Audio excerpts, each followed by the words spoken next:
मैं भारत को भारतीयता की मान्यता के आधार पर फिर से खड़ा करना चाहता हूं, उस काम में लगा हूं।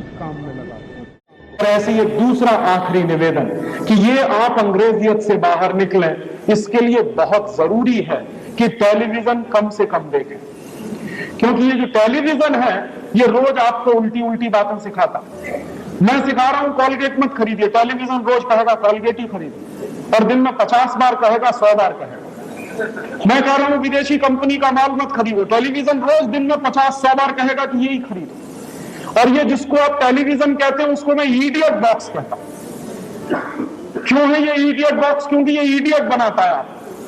एक उदाहरण देखिए, टेलीविजन पे एक जाहिरात आता है, क्या कहते हैं? हाय मैं कॉम्प्लान बॉय।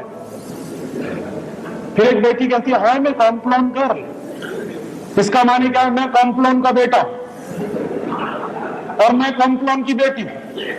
और कॉम्प्लान क्या है? टिन का डिब्बा। अब आप बताइए, टिन के डिब्बा के भी बेटा बेटी हो सकते हैं? 100% इडियोसिटी है। क्या दिखाता है टेलीविजन? लाइफ बॉय है जहां, तंदुरुस्ती है वहां। अब आप बताइए, अगर तंदुरुस्ती लाइफ बॉय से आती है तो भोजन क्यों करते हैं? आज से भोजन करना छोड़िए और एक एक लाइफ बॉय खरीद लीजिए और दिन में 10-10 बार रगड़िए, सबकी तंदुरुस्ती बनी। क्या इडियोसिटी दिखाते हैं कि एक फुटबॉल खिलाड़ी है जो बिना लाइफ बॉय लगा के फुटबॉल खेलने जाता है तो गिर पड़ता है, फिर लाइफ बॉय लगा के जब फुटबॉल खेलने जाता है तो बिना गोल मारे वापस नहीं लौटता। तो मैं सोचता हूं कि लाइफ बॉय लगा के इतना अच्छा खिलाड़ी कोई हो सकता है तो इन सब खिलाड़ियों को ओलंपिक में भेजना चाहिए, क्योंकि हिंदुस्तान की फुटबॉल की टीम जब ओलंपिक में जाती है तो क्वालिफाइंग राउंड में बाहर हो जाती है। उस दिन मैं सोचता हूं कि हिंदुस्तान की सरकार ने एक एक खिलाड़ी को लाइफ बॉय का एक एक पैकेट दिया होता तो 10-12 गोल्ड मेडल तो आ ही जाते कम से कम। 100% इडियोसिटी है।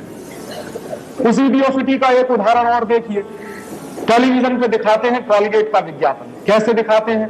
दो पति पत्नी साथ साथ चल रहे हैं, थोड़ी देर के बाद पत्नी मुंह फेर लेती है और अपनी सहेली से कहती है कैसे कहूं इनकी सांस में बदबू आती है। तो उसकी सहेली कहती है सांस में बदबू, चल मेरे साथ। दोनों डॉक्टर के पास जाते हैं। डॉक्टर साहब कहते हैं अरे कॉलगेट का सुरक्षा चक्र तो अपनाया नहीं, सांस में बदबू तो आएगी। तो उनके घर में कॉलगेट आ जाता है। उनके मिस्टर जिनकी सांस में बदबू आती है वो कॉलगेट रगड़ते हैं। कॉलगेट रगड़ने के बाद दिखाते हैं उनकी पत्नी उनके नजदीक आ जाती है और नीचे एक लाइन लिखते हैं दूरियां नजदीकियां बनी। जानते हैं इसका मतलब क्या है? इसका मतलब है कि दो पति पत्नी अगर कॉलगेट नहीं करेंगे तो दूर दूर रहेंगे, कॉलगेट करेंगे तभी नजदीक आएंगे। अब आप बताइए, भारतीय संस्कृति में कहते हैं कि पति पत्नी का रिश्ता परस्पर प्रेम, परस्पर विश्वास, परस्पर सद्भाव पर टिका होता है। अब ये इडियट बॉक्स कह रहा है नहीं, कॉलगेट टेस्ट पर टिका हुआ। इसलिए ये इडियट बॉक्स है। और ये इडियट बॉक्स क्यों है? अभी आपने कहा तो मुझे याद आ गया, एक विज्ञापन आता है टेलीविजन पे, घर की बड़े शान पड़ोसी की जले जान। तो है पड़ोसी की जान जलाने में, पता है कैसे? भला उसकी कमीज मेरी कमीज से सफेद कैसे?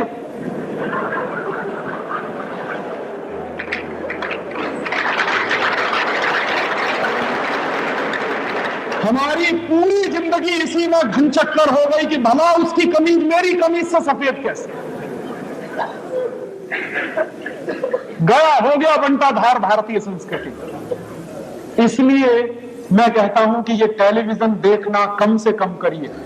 और इसलिए भी कि ये जो टेलीविजन है ये हमारे देश में ना सिर्फ इडियोसिटी फैला रहा है, बल्कि भारत सरकार ने जब से ये Zee TV, CNN, ATN, star TV, prime star, prime sports, तमाम विदेशी कंपनियों को खुली छूट दे दी है हिंदुस्तान में, वो दिखा क्या रहे हैं?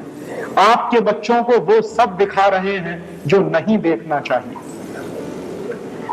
आपके बच्चे बैठते हैं एटीएन पर, रात दिन गाने सुनते हैं। क्या गाने सुनाते हैं? चोली के पीछे क्या है? चीज बड़ी है मस्त मस्त। अब आप बताइए कि आपका 3 साल का बच्चा, 4 साल की बेटी, 5 साल के बच्चे रोज रोज ऐसे ही गाने सुने और रोज रोज ऐसी ही चीजें देखें तो जरा सोचिए कि वो क्या बनेंगे। क्योंकि दुनिया भर के वैज्ञानिक एक ही बात कहते हैं कि बच्चे जो देखते हैं, जो सुनते हैं, वही करते हैं। तो रात दिन आपके बच्चे अगर ऐसे ही गंदे गंदे गीत सुनेंगे, ऐसे ही गंदे गंदे सीरियल देखेंगे, जरा बताइए तो सही कि टेलीविजन के सीरियल्स कैसे हैं। कोई कहता है कि एक सीरियल आता है शांति, कोई कहता है आता है स्वाभिमान, कोई कहता है आता है बनेगी अपनी बात। इन सब में क्या दिखाते हैं? हर एक सीरियल में एक ही थीम है, एक्स्ट्रा मैरिटल रिलेशंस। क्या दिखा रहे हैं शांति में? शादी के पहले बच्चे पैदा हो गए और शादी क्या कर रहे हैं, एक बार एक से, दूसरे बार दूसरे से, तीसरे बार तीसरे से, चौथी बार चौथे से, माने ऐसे बदलते हैं जैसे कमीज बदलते हैं। ये यूरोप में तो हो सकता है, हिंदुस्तान में ये नहीं चलता। और आपके बच्चे अगर यही सब देखेंगे, कभी कभी तो मैं डर पैदा करता हूं। आप जरा सोचिए कि हम 5 में जो कुछ दिखाया जाता है और जिस तरह के बच्चे हैं, देख देख कर अगर हम 5 आपके बच्चे भी वैसे ही हो गए तो आप सिर पीटेंगे एक दिन अपना। क्यों? जानते हैं क्यों? उसका एक कारण है। ये जो बच्चे होते हैं, ये जब सीखते हैं किसी चीज को तो उसकी एक खास तरह की प्रक्रिया होती है। क्या होती है? बच्चों को सबसे ज्यादा सीख अगर देनी हो तो उनको अच्छी अच्छी कहानियां सुनानी चाहिए। कहानियों का बच्चों के मन पर जो असर होता है वो पूरी जिंदगी रहता है। एक उदाहरण मैं अक्सर देता हूं, महात्मा गांधी का। महात्मा गांधी जब छोटे थे, बचपन में, मोहनदास करमचंद गांधी थे, तो एक दिन वो हरिश्चंद्र का नाटक देखने गए। हरिश्चंद्र का नाटक देखने से पहले उनकी मां ने उनको हरिश्चंद्र की कहानी सुनाई, एक बार नहीं कई बार। तो एक दिन उनके गांव में पोरबंदर में हरिश्चंद्र का नाटक दिखाने वाली कंपनी आई, तो उस नाटक कंपनी ने हरिश्चंद्र का नाटक दिखाया। गांधी जी वो नाटक देखकर लौटे तो अपनी मां के सामने उन्होंने 2 संकल्प लिए कि आज के बाद कभी झूठ नहीं बोलूंगा और आज के बाद कभी भी हिंसा नहीं करूंगा, आजीवन अहिंसा और सत्य के रास्ते पर चलूंगा। हरिश्चंद्र की कहानी और नाटक देखकर मोहनदास करमचंद गांधी नाम का बालक महात्मा गांधी हो गया। तो जरा सोचिए